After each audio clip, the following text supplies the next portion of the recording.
দর্শক বিন্দু, আজকে আমরা চলে আসলাম সাতক্ষীরা জেলার পনেরো থানার বোয়ালিয়া গ্রামে। মিন্টু ভাই, সেই ভাইটা একটু এখন আপনাদেরকে জানাবে। আমরা ভাইয়ের কাছে একটু জিজ্ঞাসা করি, ভাই আপনি যে হাঁস পালন করছেন আমরা দেখতে পাচ্ছি, তো আসলে এই হাঁস পালনে আপনি কোনো বাধা পর্যন্ত হয়েছেন কিনা? আলহামদুলিল্লাহ, আমি বাংলাদেশের সবাই যারা আমার বাংলাদেশের জনগণ তাদের উদ্দেশ্যে একটি কথা বলি, যে কোনো জিনিস প্রথম শুরু থেকে পালতে গেলে প্রথম বলবে সে পাগল।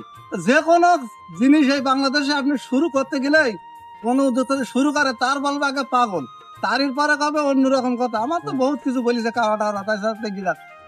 এখন ইনশাল্লাহ যারাই যারাই আমার বলিছে কাওরা, তারাই কিন্তু আমার পাশে এসে এখন এই ছবি তোলে, কথা বলে, ভালো লাগে। হ্যাঁ, তা শুরুটা করতে হবে অল্প দিয়ে, ইনশাল্লাহ সফল হতে পারবেন। আমি যেরকম সফল হয়েছি আপনারা সফল হতে পারবেন।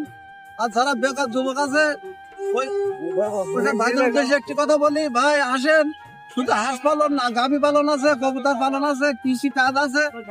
বাস, এই যে বাংলাদেশের মাটি, আমার নিজেরই গর্ব হয় যে এই মাটিতে আমার জন্ম হয়েছে। গরিব রাষ্ট্র হতে পারে আমাদের, কিন্তু এই যে মাটি, এই মাটি সোনাচ্ছি খাঁটি, এই মাটিতে সবকিছু ফলানো সম্ভব।